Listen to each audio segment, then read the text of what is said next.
At some point, we run into disappointment, and I've asked Rory to talk to us about the specifics of this a little bit. Hi, Natalina. Hi, everyone. So, one is in love, where we feel disappointment in love, and the other, if you didn't already know this, Rory Raye is one of the leaders, if not the number one leader in feminine energy business. I'm surprised at how many people don't know this, and yet it's true. And so, wanting to get more of the gloriousness of how you can go to work, run a business, practically run the world completely from feminine energy. As we all know, disappointment happens at work too. So with love, here's a more specific scenario. When you are in the dating scene, when you are connecting, where you're making new connections, first contacts. And as I was writing to Rory, I kind of called this the honeymoon period of connection, where you're excited about, you see their picture, you see the interest, you feel that connection, and you're communicating quite a lot. There's a lot of communication happening, and then somewhere in that period, just the communication doesn't feel as good. We were excited, and then it's like the dopamine isn't there anymore. I mean, that's one way to explain it. And yet, how do you deal with that disappointment where you're not, or when do you go into sharing with a new connection that the communication doesn't feel so good to you? Wow, that was an A new connection. amazing topic. Absolutely amazing topic, Natalina. That was fantastic. I really want to go with that. Let's start with disappointment in love and dating and how to verbalize that, how to deal with it in your body when you feel it, and how to fix it. How's that? All right. So, disappointment about anything obviously has to do with expectations, right? I expect this to happen. I hope this will happen. So when this doesn't happen, my dream, my imagination, my vision board, I feel a sense of letdown. It feels like letdown in your body, right? We call it disappointment. We often feel it as anger, frustration, pissed offness, pissosity. We feel it in a lot of different intense ways, and sometimes there's sadness and like a letdown feeling, like a blue feeling. So all of those, please recognize all of those and write me or send in a message about how you experience disappointment and let down and how that affects you. And perhaps it most profoundly affects you as confusion because you don't know what to do about it, right? Let's look at some options here. It's you and a man. So do your siren thing and put the man in front of you right now and look at him. And how do you feel looking at him? First of all, what is he doing? Now, what you see him doing is basically the way you see him. We're talking to your subconscious now. And how does that make you feel? What do you feel when you look at him doing what you vision him doing? And check in with your feeling. If what you're feeling is disappointment, like he is letting you down, now we go down the road of what do you want from him? What do you expect from him? And usually it comes out to a mishmash of, I wanted this and I did not want this. And what I got from him was either neutral or not forceful enough, not masculine energy, enveloping enough. Maybe it was a very restrained kind of a response. At any rate, it didn't set your heart aflutter, which is what Natalie has been talking about here. It didn't set your heart aflutter or your body aflutter. It didn't do anything. It was like he just fell on deaf ears. He fell on your deaf body. It just absolutely, not to malign deafness, he fell on ears that weren't impacted by anything he did or his energy. So there's lots of things here. One, you may be a mismatch with him energetically, where he's never going to satisfy you because his energy never meets your expectation, where you need somebody with huge energy. I know this. My first husband was energy like me. It was like that. And we were bouncing off the walls together, bouncing off each other. And it was like kismet. It was like, wow, you know. And the only problem was he had absolutely no conception of what being in a partnership relationship was. And he was a good guy. Now, my second husband has a much more ameliorated energy. He's more like Barack Obama, a ponderer in certain human tests. He's a thoughtful person. His Enneagram is not 7 or something. It's, you know, he's more quiet. He's thoughtful. He's more prone to melancholy than he is to, you know, off the charts running around adventure. But he knows what love is supposed to do. He knows what it's supposed to be like to be a partner. And when he is not being a satisfactory partner, he hears that. So I'm able to say, you know, what I really needed there was this. What I really want here is this, not this. Sorry. What you gave me didn't do anything, you know, however I put it. And we'll talk about how I can put it. But he, instead of going, well, you know, which 99% of men might do if they're not trained well by you, but he actually goes, oh, stop, hear you, tell me more. What do you need from me right now? What do you want from me right now? Or he'll say, you know, I'm in the middle of something. I'm sorry, I can't give you what you want, kind of a thing. And then later he'll show up, he'll remember, show up and give me what I need. And he tries to remember what it is that I liked. Okay, so this is a whole different thing than the first guy, right? So energetically, the first guy might have been a better match for me in a way, but the husband today is a much better match for me for what I want. So that's, now we're getting down to it. Right now in this moment, you may want a reaction that fires you up. Mm-hmm. But that's not what you want. You don't want guys who just fire you up. You've been through those guys, the narcissists who are really charming and good at flaming you up, and guys who are good at certain things that turn you on, but then can't do the job for you for what you really want.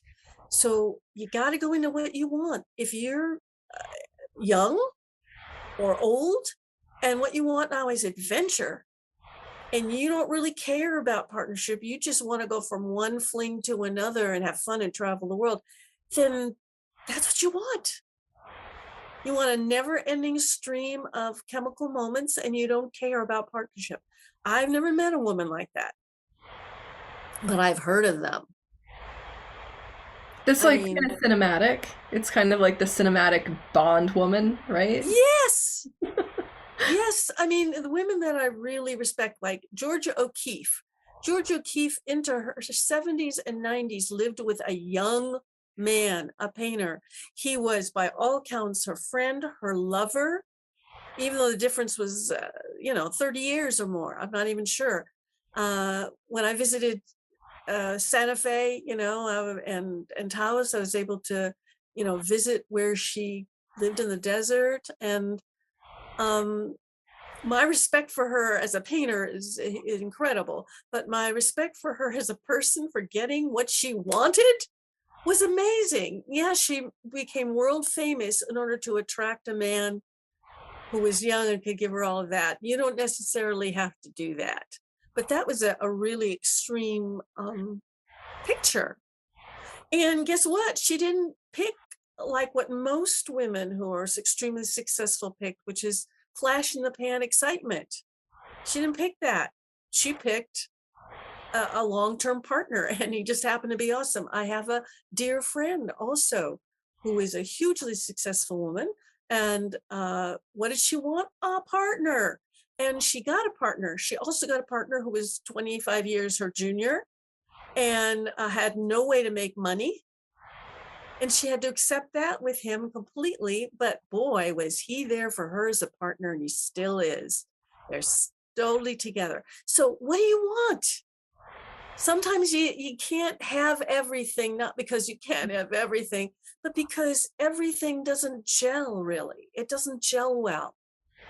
Flash in the pan flash excitement, energy that matches yours does not necessarily match somebody who's grounded and can be with a family and can be there when the kids have sniffles and, really gets what being a family man and if it's just you and he, a relationship man is. I know a couple with no children who just moved to Europe forever. And the way he is with her, no matter what goes on with her, is just amazing. He was just born for it. And he's cute too. But most important, he is really there for her. And boy, can she feel that. And he's not boring either. So you don't have to settle for boring, horrible, icky. My husband is certainly not boring or icky or neutral. He's actually very handsome and very wonderful and adorable. The thing is, we don't even see those things because we're so busy seeing the disconnect that we think we feel in the energy levels. Does that make sense? I'm hearing it. I'm hearing it. Yeah. So Yeah. that's what your disappointment might be. So say to yourself, I'm feeling disappointed because I didn't get this response from him and I wanted a hug and I wanted him to rush me and push me up against the wall and have sex with me. That's what I wanted. And that guy is never going to do that. However, if I explain it to him he probably could learn how. He probably could because he'd be willing to do it for you, but he might not just do it on his own. So this involves a whole building of relationship, right? So you don't want to just say to a guy, hey, I feel really disappointed that I didn't get a hug or a big sexy kiss right there. I'm looking over the guy there. That's what I'm Oh, doing over there. I'm okay. looking over the guy that I want you to look at. All right, I'll look right here at the camera so I can see you now. So you're still looking at the guy there. So if what you're feeling is disappointment, what I want to know, and if you're there, write it out to us, write it, send an email to Rory@coachrory.com and you'll get an answer. So if I am continually feeling disappointed by a man, what does that disappointment look like? So first, before you speak it, write it down. Let's explore it. Get a coach, talk it through. Am I disappointed continually because he doesn't get a job? I've seen lots of that. He can't get a job and I'm supporting us. Okay, that is one very disappointing thing. I kind of thought my guy would at least be equal to me or be able to provide for me. And that's important to me. Well, maybe it's not. If you make a lot of money and you like your job, why do you need him to do that if he could do other things, right? So instead, just go, wait a minute. Am I disappointed because that's on my list? Or is it really something that's important to me? What else does this guy do? So my guess is the guy in that situation is feeling so bad. I have to turn this one off here. So that guy is feeling so badly because he can feel your disappointment. By the way, whether you say it or not, he can feel it. He can feel it and he knows it and he feels bad and he knows it. So he's not doing stuff right.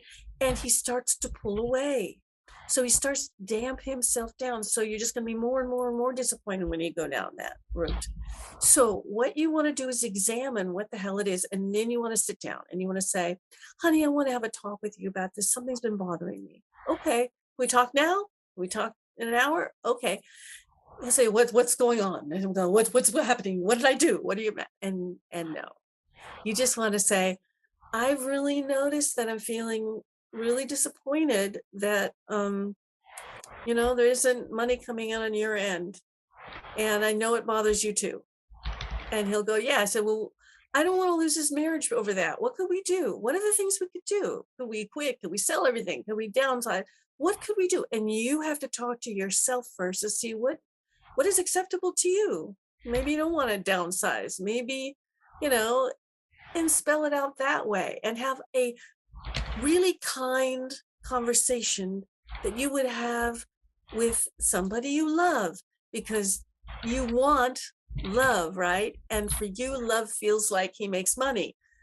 That's, you don't want money, you're making money. You want him to give you to be a certain way so that you can feel a certain thing about love, or so you can feel relaxed about loving a man who doesn't make money. Maybe it doesn't feel right to you. Maybe it's somebody else's ideas. There's so many things that are driving you to that disappointment. So I want you to figure out what those are, not figure them out by, going through them analytically. Just write them down. I feel disappointed because, and you'll see that you have a lot of petty ideas and you'll go, oh, that's so small. I care what other people think. Oh no, I care that other people think that he doesn't have a job. Oh, and then you go through it and then you say, it doesn't feel like love to me. My father, took care of the family. That feels like love. It doesn't feel like love if he doesn't take care of the family. So that's about money and stuff. You could go through that. Then the other elements are sex. Big deal. He doesn't know how to touch me. He doesn't start anything. So you start with, honey, I'm really noticed that I'm doing all of the sexual starting and what's happening?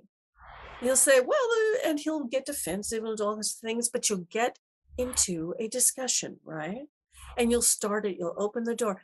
I want you to find out for yourself what you want in that sex. Do you really need him to jump all over you? Or do you need a whole different kind of connection? It is possible, that if we don't kind of let ourselves sink down into the space of sex and let ourselves go, then he might seem inactive to us, or he might be very intrinsically nervous about acting because he can't feel where you are at. And believe me, he can feel where you are at.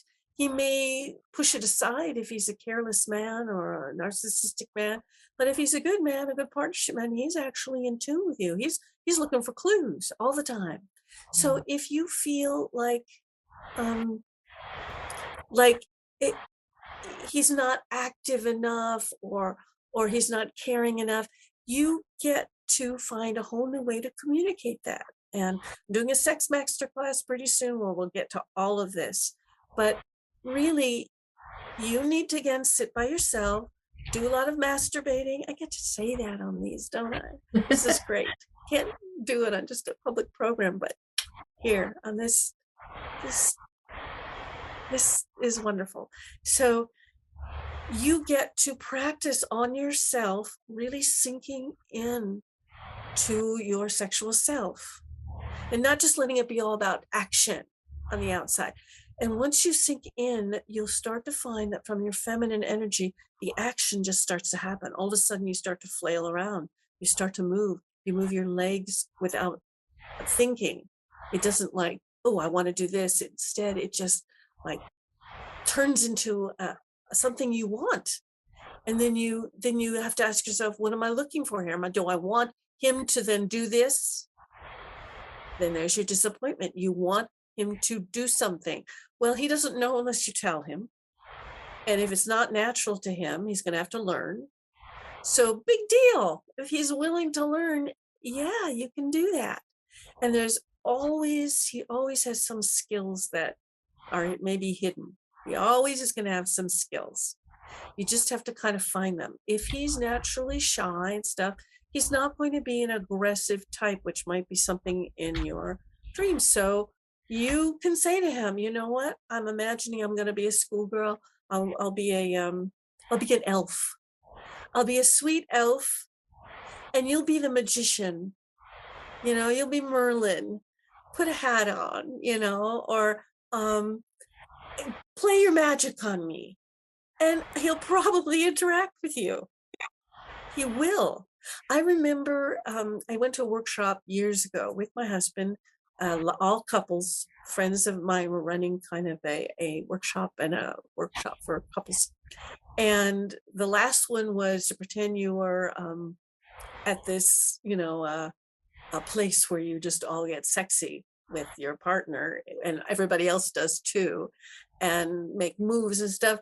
And my husband was all over the place. He was like so good at it. It was like, I was like, what? He was aggressive and he was there and he was totally into it because he understood the exercise and he knew exactly and he wasn't, and there were people around. And he's a very quiet, thoughtful person. He's not like to spread himself all over the world in front of people, but there he was, totally comfortable. And I was like, who is this person? And he's not a showman type. And it's just because he understood what was happening and where he was and what I was interacting. And guess what? I'll bet you anything, my energy was complementing it. I was feeling it. I was allowing it to happen. So are you not allowing your energy to come out because you're already afraid of feeling disappointed of his energy? Because you can do that in advance. So I know this is sort of disjointed all out of everything, but you need to be the anchor for yourself. You need to anchor in your feminine energy. You need to anchor in your sexual energy. You need to anchor in your money capabilities and your relationship to money so that it doesn't spill out into disappointment that he is not doing something you made up that he needs to do. And if he is not having success in some areas of his life, like he's not making money, he's not having a strong erection, which happens to almost all men over 40, and you're just going to have to learn how to deal with that, and how to interest them in Viagra and all that stuff. I have hardly met a woman who has not experienced that with men over just 40. So this is like epidemic. You have to learn, first of all, what it is you want from them. And the only way you're going to learn what you want from them is what you want for you first. And the only way you're going to learn that is by settling into yourself. You're going to have to see from sex with yourself what you are imagining happening. And it usually isn't somebody coming at you in a rip-roaring way, because that's a rush. It's usually going to feel like something soft, an incredible attentiveness, somebody actually tuning into you incredibly. And it doesn't mean they're looking at you with their eyes, although that might be a part of it, but you can feel their energy. And that's it. But you're feeling their energy because you are in a space where you are basically asking for that in your personal little experience. Same thing with money, same thing with everything. So first, your personal experience with you. Put the disappointment in there. You may find out you're not actually disappointed. You just don't know for sure what it is you want. Explore and find out what your want is. Then after you've done that for a while, get a coach or come ask me how to put it in words. But then you're going to put it in words. I notice that I'm feeling disappointed that this isn't happening. And I think I need help to experience that myself. I need to feel safe. And for some reason, I don't feel safe without this kind of a bank account. And you may discover that it's something actually much simpler. You don't have trust, or he has betrayed your trust, and that's a whole nother thing than being a good partner. Or you don't have the same things in mind because you've never talked about it. And all of this is about the communication starting from you. So write it out, talk it out with a coach, talk it out with yourself, and then start talking it out with him. It's all, as my husband says, talk aboutable. How to talk to a man. Jeffrey Mark Levine, everything is talk aboutable. So I'll tell you about that because, I don't want him to think I'm just talking about him without letting you know who he is, and being actually forthright and telling secrets. I'm not telling secrets. We have this amazing life. He's just in tune. And you want a man who is in tune enough with you so that if you express, I want this, he can hear you. So before you say, I feel disappointed about that, try, I really noticed I want this to happen and I don't know how to happen. Can we play with it? Can we pretend with it? How does this work for you? What do you think? What you want comes first. And then the disappointment, I want you to look at the disappointment and trace it back to, what do I want?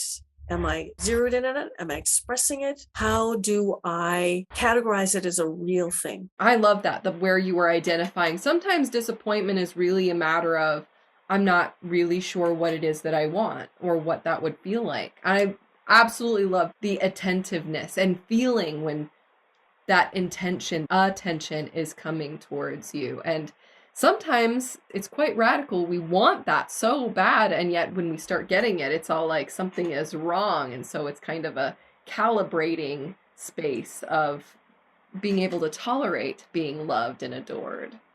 Thank you so much, Rory. You're so welcome, Natalina. And let's use that word you just came up with, recalibrating. I think that's a Okay. big new tool.